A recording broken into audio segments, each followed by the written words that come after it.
Letitia Martinez, coming to you live from Professor Jeff McKendrick's class, EDUC 515 at Azusa Pacific University's San Diego campus.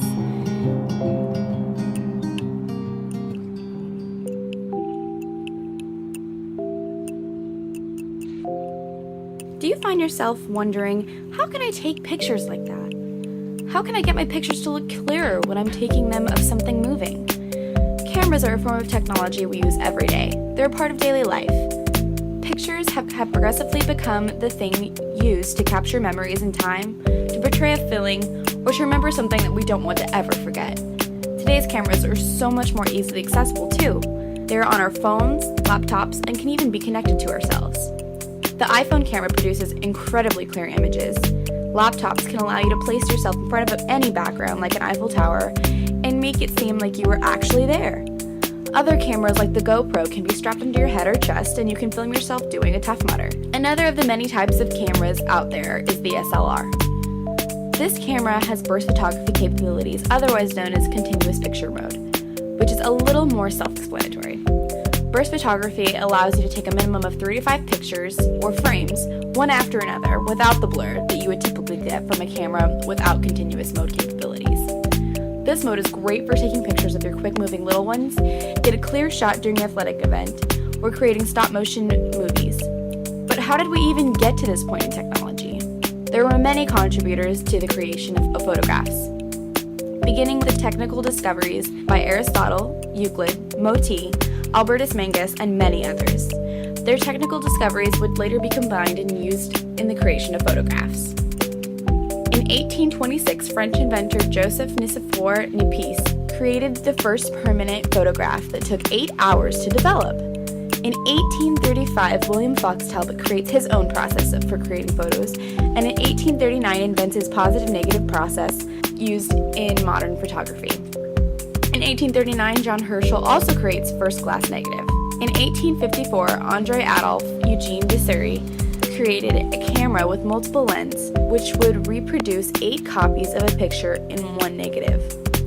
James Clerk Maxwell showed the first color photo in 1861. In 1878, Edward Muybridge created a high-speed photograph of a trotting horse using a tripwire system.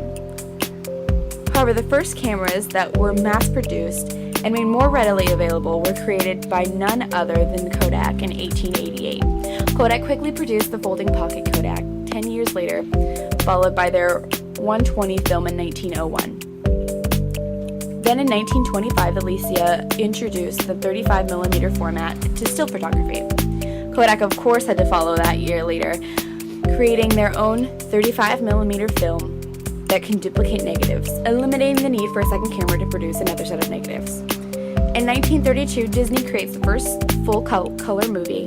Finally, in 1949, the first SLR camera is produced with eye-level viewing. In 1974, the real-time system was a professional-quality SLR with an electronically controlled shutter. In 1980, it grew to capture 2 to 3 frames per second.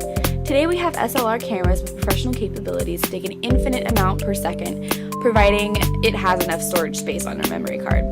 But what does that mean for the future? Where will cameras go next? Does today's burst photography with an infinite amount of frames per second with HD capabilities get any better? Absolutely. As you can see, cameras began through the creation of the pinhole to provide images. With as quickly as technology moves and grows, I wouldn't be surprised if these more professional cameras were made cheaper, more readily accessible, and more easily and given the capabilities to create and edit movies, upload to the internet, and send to friends and family all over the world. All cameras might even be voice, action, or touchscreen activated, adjusting hues automatically and edited to a perfect image regardless of the lighting conditions or someone running through your picture. Where your camera goes is up to you. What kinds of images your camera takes are up to you. To capture clear, still shots, a DSLR camera with continuous picture mode is your best choice. But what will you contribute to the world of photography? Thanks for watching, and may you capture the best of God's images.